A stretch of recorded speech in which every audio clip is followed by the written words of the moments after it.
민주당 내부에서 친명계 양문석 후보의 노무현 전 대통령 비하 발언 관련 파열음이 이어지는 가운데 이재명 대표는 공천은 최고위가 하는 것이라며 기존 공천 유지 결정에 힘을 실었습니다. 지역구 공천 마무리를 앞둔 국민의힘은 선거대책위원회 첫 회의를 열고 본격 총선 체제 전환을 알렸는데요.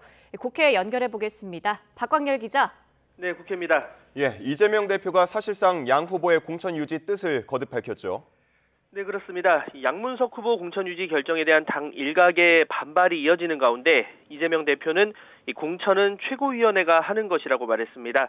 양 후보에 대한 선대위 차원의 공천 제고 의견이 이어지는 상황에서 이 기존 공천 유지 결정을 재차 강조한 것이란 해석이 나옵니다. 하지만 당내 잡음은 끊이지 않고 있습니다. 김부겸 공동선대위원장은 관련 질문에 후보 재검증을 요청했으니 지켜보자는 취지로 발언했고 양 후보를 향해서도 지금 수습할 수 있는 건 양 후보 본인밖에 없다고 강조하기도 했습니다.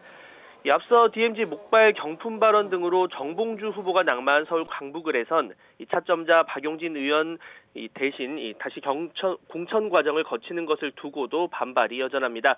논란 끝에 박 의원이 다시 경선에 참여하기로는 했지만 현역 하위 평가 감산이 또 적용되는 점이 부당하다는 일각의 의견도 나오는데요. 이런 가운데 더불어민주당의 비례위성정당 더불어민주연합은 조금 전 비례대표 후보 30명의 순번을 발표했습니다.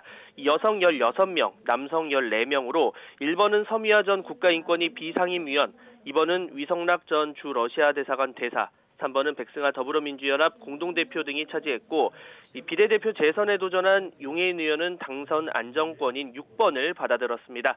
오늘 저녁에는 전남 나주 화순 영암 무안 신안 또 경기 부천 갑 안산을 병 지역구의 경선 결선 결과가 발표됩니다. 네, 국민의힘은 첫 선대위 회의를 열고 본격 총선 체제 전환을 알렸다고요? 네, 그렇습니다. 국민의힘은 오전 여의도 중앙당사에서 중앙선대위 첫 회의를 열었습니다.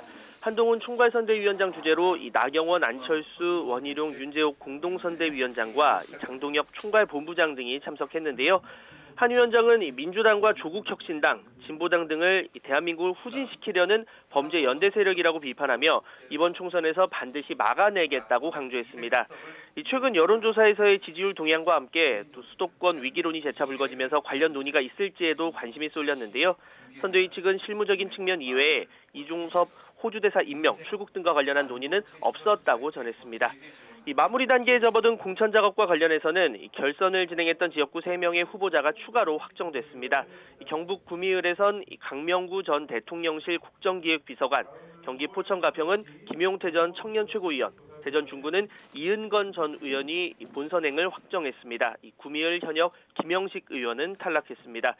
이로써 국민의힘은 전국 254개 지역구 가운데 장예찬 전 최고위원과 도태우 변호사의 공천이 취소된 부산 수영과 대구 중구 남구를 제외한 252개 지역구의 공천 작업을 마무리했습니다. 지금까지 국회에서 YTN 박광열입니다.